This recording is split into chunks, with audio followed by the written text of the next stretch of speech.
نبی پاک علیہ السلام نے نوجوانوں کی حکومت سے پناہ مانگی، نوجوانوں کی حکومت سے پناہ مانگی ہے، اس لیے کہ نوجوان بڑی جلدی پیار بھی کرتا ہے اور بڑی جلدی نفرت بھی کرتا ہے، سوچیں مضبوط نہیں ہوتی۔ نوجوان آدمی، جوان آدمی، بکھری ہوئی سوچیں ہوتی۔ میرے رسول کریم صلی اللہ علیہ وسلم نوجوانوں سے ان کے مزاج کے مطابق ڈیل کرتے تھے، ان کی طبیعت کے مطابق ان کی ذہن سازی کرتے تھے۔ ہم نہ جوانوں کو وقت نہیں دیتے، ہم مطالبہ کرتے ہیں نوجوان سے کہ وہ ہے نوجوان، باتیں بوڑھوں والی کرے۔ اگر جوانی میں بوڑھوں والی باتیں کرے تو پھر تو شیخ سعدی کہتے ہیں سارے بوڑھے چھوڑ کے اس نوجوان کے پاس بیٹھو، اس کے پاس فیض زیادہ ہے۔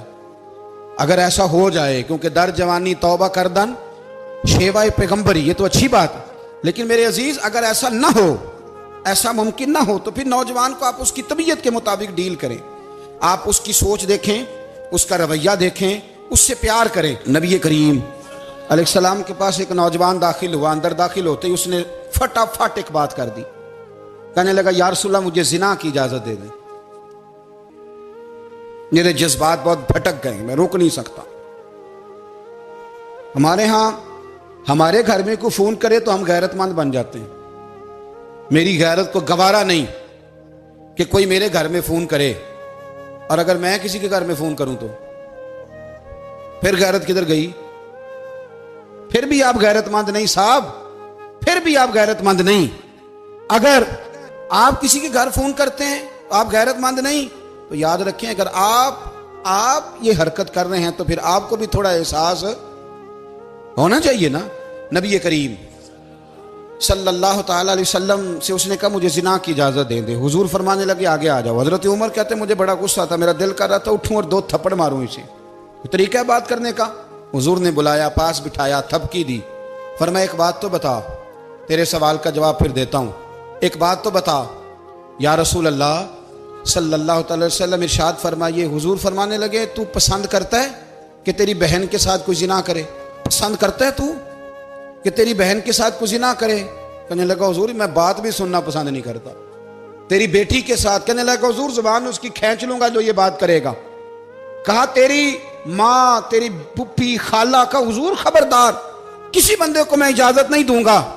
رسول کریم فرمانے لگے جس سے تو زنا کی اجازت مانگ رہا ہے وہ بھی تو کسی کی بہن ہے نا، وہ بھی تو کسی کی بیٹی ہے۔ جو غیرت، جو حمیت تجھے اپنے گھر کے بارے میں آتی ہے وہ دوسرے کے بارے میں کیوں نہیں آتی؟ جب نبی کریم نے اس نوجوان کو اس کے مزاج کے مطابق سمجھایا تو اس کی آنکھوں میں آنسو آ گئے۔ عرض کرنے لگا یا رسول اللہ صلی اللہ تعالی علیہ وسلم، حضور زنا کی ارادہ تو ایک طرف، آج کے بعد میری زبان پر اس کا نام بھی نہیں آئے گا۔ آپ سامنے والے کی نفسیات کو دیکھیں، آپ اپنے موڈ میں نہ رہیں۔ مجھے بڑی اچھی طرح یاد ہے ایک دفعہ نا مسجد میں ایک بچے نے نا آدھی بازوؤں کی شرٹ پہن کے نماز پڑھی۔ ایک بابا جی نے ان کو نا منع کیا، کہنے پورا کپڑے پا کے آیا کر، پتہ نہیں تمہیں؟ وہ کہنے لگا، بچہ کہنے لگا نماز ہو جاتی ہے، بازو آپ فولڈ کر کے ایسے کر کے، بڑے بازوؤں فولڈ کر کے پڑھیں گے تو کراہت ہے، لیکن ویسے بھی آدھے بازوؤں والی شرٹ میں نماز ہو جاتی ہے، لیکن اچھا عمل نہیں، اچھا یہی ہے کہ آپ کے بازو پورے ہوں۔ تو بزرگ ان سے کہنے پورے کپڑے پہنو، کہنے لگا بھائی ہو جاتی ہے نماز، میں بھی تھا تو مجھے انہوں نے کہا جی حضرت صاحب بات سننا، میں نے کہا جی حکم۔ کہنے لگے ان کپڑوں میں نماز ہو جاتی ہے؟ میں نے کہا جی ہو جاتی ہے۔ کہندے لگتا ہے منڈا چودھریاں دا ہے، منڈا لگتا ہے چودھریاں دا ہے۔ فٹافٹ اسی وقت انہی پیروں پہ میں کہا جی ہے واقعی چودھریاں دا بچہ، لیکن مسئلہ یہ ہے کہ دین چودھری کے لیے بھی وہی ہے اور غریب کے لیے بھی۔ تو آپ اس بچے بیچارے کو اندر آنے تو دیں، اس کو مسجد میں داخل ہونے دیں، انشاءاللہ کپڑے بھی ٹھیک پہن کے آ ہی جائے گا۔ لیکن ہم نے تو ذہن بنا لیا ہے کہ ہم نے اپنی مرضی کے مطابق لوگوں کو قابو کرنا ہے۔ ہم لوگوں کی ذہن کے مطابق اترنے کو تیار نہیں، بس سارے میرے مطابق چلیں۔ یہ تو بات کو پیشوا کرے گا، مقتدا کرے گا، وہ بھی سمجھائے گا۔ رسول کریم علیہ الصلوۃ والسلام لوگوں کو جبرن نہیں جھکاتے تھے، حضور دلائل دیتے تھے۔ نوجوان بچوں کو موقع دیں، انہیں سمجھائیں، انہیں قائل کریں، ان سے پیار کریں، ان کی نفسیات کو سمجھیں، اس کے مطابق ان کے ساتھ آپ ڈیل کریں، پھر آگے بڑھیں۔ عورتوں کے بارے میں میرے نبی کریم علیہ السلام نے بڑی نصیحت فرمائی ہے۔ محبوب کریم فرمانے لگے عورت ٹیڑھی پسلی سے پیدا کی گئی ہے، سیدھا کرنا چاہو گے ٹوٹ جائے گی، یہ جیسی ہے اس کے ساتھ ویسے ہی گزارا کرو، اس کی نفسیات کو سمجھ جاؤ. عورت تھوڑا سا چاہتی ہے کہ وہ کھانا پکائے تو اس کی تعریف کر دی جائے، تو بھائی کھڑی ہے صبح سے باورچی خانے میں، 2 لفظ بولنے میں کوئی حرج ہے؟ اور اگر کبھی نمک زیادہ ہو بھی جائے تو کیا خیال ہے، بیوی جان بوجھ کے زیادہ ڈالتی ہے؟ اس کا شوق ہے کہ اس کی انسلٹ ہو. ہمارا رویہ اتنا سخت ہوتا ہے، بعض اوقات اتنا تکلیف دہ ہوتا ہے کہ اس سے جذبات کو ٹھیس پہنچتی ہے، مزاج میں خرابی آتی ہے. تھوڑی تعریف دیکھیں، عورت چاہتی ہے تھوڑا سا کہ میرے خاندان والے، میرے سسرال والے میری تھوڑی عزت کریں، تو وہ اگر سارا کچھ چھوڑ چھاڑ کے آ گئی ہے تو جس طرح ہم اپنی بیٹی کے لیے ذہن رکھتے ہیں عزت کا، اگر تھوڑا اس کے لیے بھی بنا لیں گے تو میرا خیال ہے کوئی حرج والی بات. ہم نا لوگوں کا خیال رکھنے کی بجائے لوگوں کو چڑھاتے ہیں. ناراض تو نہیں ہو جائیں گے آپ؟ نہیں، رہن دینے لگتا ہے تو ہو جانا ہے بھائی. چڑھاتے ہیں لوگ. کسی نے کہہ دیا نا کہ یہ میرے گھر نہ آئے آج کے بعد، باپ نے بیٹے کو کہہ دیا یہ تیرا رشتہ دار نہ آئے، وہ کہتا ہے تو سویرے ضرور آئی، دیکھاں گا تینوں کیڑا ڈکدا ہے، آنا صبح. وہ کسی نے کہہ دیا نا اس گلی سے نہ گزرنا، کہنا میں ابھی گزروں گا، تو دیکھ لے جو تو نے کرنا ہے.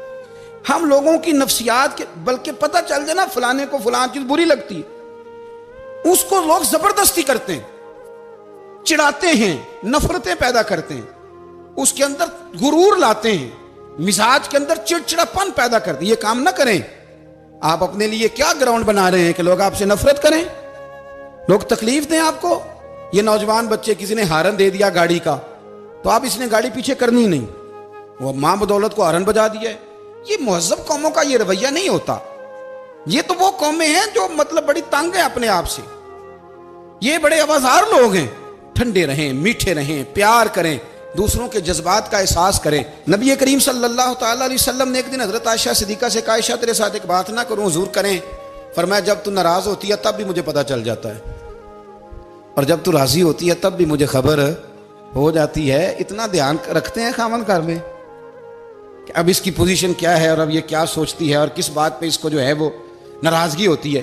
مجھے جب تو راضی ہوتی ہے تب بھی پتہ ہوتا ہے ناراض. تو حضرت عائشہ کہتی ہے نہیں نہیں حضور ایسی تو بات ہی کوئی نہیں، آپ بتائیں. تو حضور فرمانے لگے جب میں کسی اور زوجہ کے پاس تھوڑا وقت گزار لیتا ہوں زیادہ، اور جب میں آتا ہوں تو ناراض ہوتی ہے. یا رسول اللہ آپ کو کیسے پتا؟ فرمایا بتاؤں حضور بتائیں. فرمایا اس وقت جب تو قسم اٹھاتی ہے تو کہتی ہے لا و رب ابراہیم، مجھے ابراہیم کے رب کی قسم. اور جب تو مجھ سے راضی ہوتی ہے تو کہتی ہے لا و رب محمد، مجھے محمد کے رب کی قسم. تو پھر حضرت ابراہیم کا نام لے کے حضرت عائشہ کہنے لگی محبوبہ قربان جاؤں، بات بالکل ٹھیک ہے، ایسے ہی ہے یا رسول اللہ، بالکل بالکل ایسے ہی ہے. جب تھوڑی خفگی ہوتی ہے تو میں یہ کام، تو حضور تو لوگوں کے مزاج کا خیال کرتے تھے. نبی کریم کو تو پتہ ہوتا تھا، لیکن ماں بدولت کہتے ہیں سارے میری مرضی کے مطابق چلیں. ہاں میں نے زندگی میں یہ تجربہ بھی کیا ہے کہ آپ لوگوں کا خیال رکھنے لگ جاتے ہیں تو لوگ خراب بھی ہو جاتے ہیں، اس میں کوئی شک نہیں. وہ سمجھتے ہیں شاید میری ضرورت بڑی ہے. نا یہ بات نہیں بھائی، بات کچھ اور ہے. حضور رحمت اللہ العالمین ہے نا، تو کافر ہے یا منافق ہے، حضور کی تو ڈیوٹی ہے پیار کرنا. لیکن کافر کو تو چاہیے نا کلمہ پڑھے، منافق کو تو چاہیے نا مومن بنے.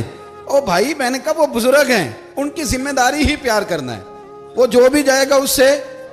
لیکن تو بتا تو نے پیار میں سے سیکھا کیا ہے، لیا کیا ہے، تیرے اوپر اثر کیا ہے؟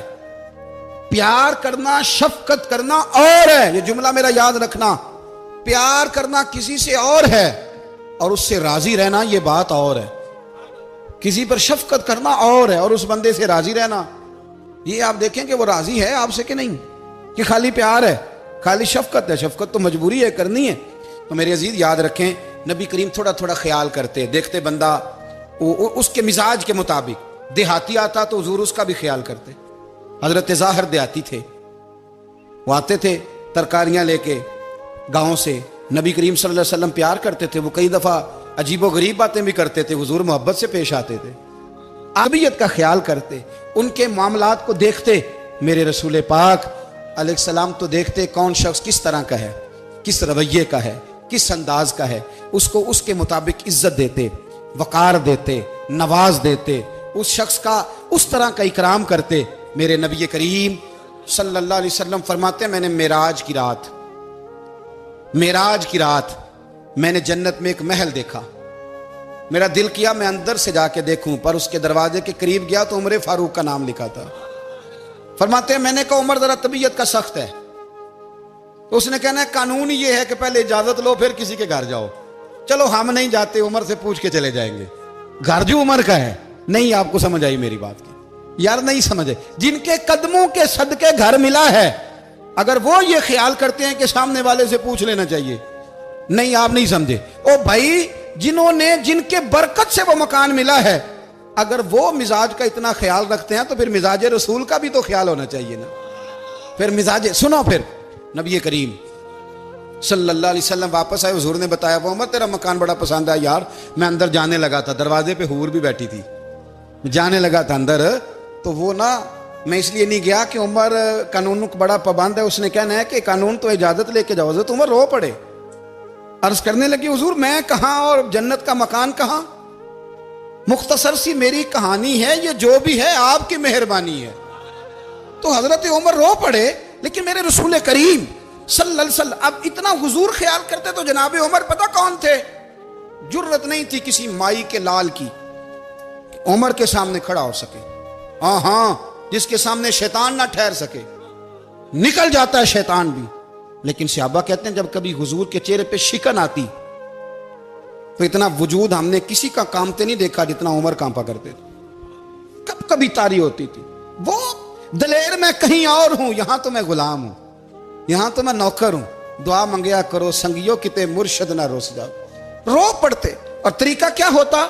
زمین پہ کونیاں رکھ کے نا، کونیاں گھٹنے، اب میں آپ کو کر کے کیسے دکھاؤں، حدیث صحیح میں موجود، یہ کونیاں زمین پہ رکھ کے نا، جیسے بچے نہیں چلتے، کونیاں دونوں زمین پہ حضرت عمر رکھ دیتے، اور یوں کونیاں رکھ کے تو یوں ہاتھ باندھ دیتے حضور کے سامنے، نیچے کونیاں اور ہاتھ باندھتے، اور پھر روتے جب حضور ناراض ہوتے تو، کسی اور سے ناراض ہے نبی پاک، عمر سے نہیں، تو یوں دونوں ہاتھ بچھا دیتے، یوں ہاتھ باندھتے اور کہتے رضیت باللہ ربم وبالاسلام دینم ونبینا محمد صلی اللہ علیہ وسلم، یا رسول اللہ میں بڑا راضی ہوں کہ اللہ میرا رب ہے، حضور میں بڑا راضی ہوں، حضور میں بڑا راضی ہوں کہ اسلام میرا دین ہے، و محمد نبیم و رسولہ، اور میں بڑا راضی ہوں کہ اللہ نے محمد کو نبی اور رسول بنایا، حضور بڑا راضی ہوں، مہربانی فرما، بڑا راضی ہوں۔ یہاں پیر سید علی حسین شاہ صاحب اشرفی رحمۃ اللہ علیہ کچوشا شریف کے بزرگ تھے، اور شان یہ تھی کہ چہرہ غوث پاک سے ملتا تھا۔ وہ تھوڑا سما کے قائل تھے، سما کے، یعنی وہ والا سما نہیں جو اب ڈھول ڈمکے کے ساتھ ہوتا ہے، کچھ اس میں اشعار پڑے جاتے تھے، اور بعض ایسے شعر تھے جن پر باپ بزرگ کہتے تھے نہیں ہونے چاہیے، یہ رائے کا اختلاف۔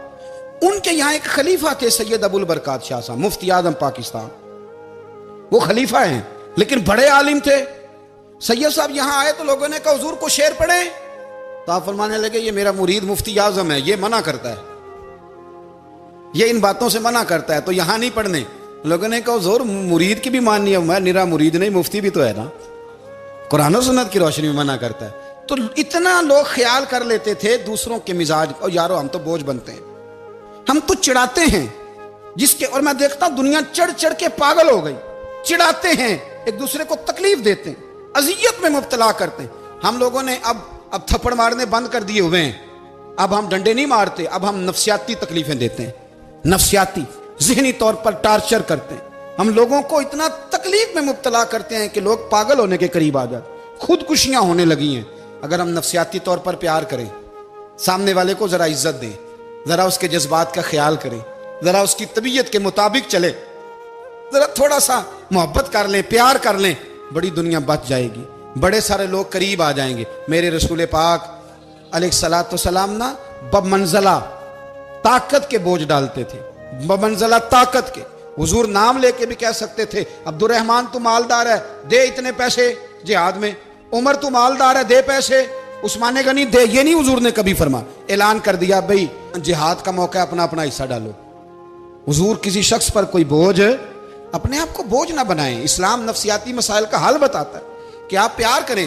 میں اکثر کہتا ہوں کہ ہمارے گھروں میں بہت سارے بیمار ایسے ہیں جنہیں دوائی کی نہیں ہماری توجہ کی ضرورت ہے، بہت سارے بیمار اس قسم کے ہیں جنہیں صرف آپ کی مسکراہٹ کی ضرورت، جنہیں صرف آپ کا دھیان رکھنے کی ضرورت ہے۔ آپ تھوڑا دھیان کریں، تھوڑا پیار کریں۔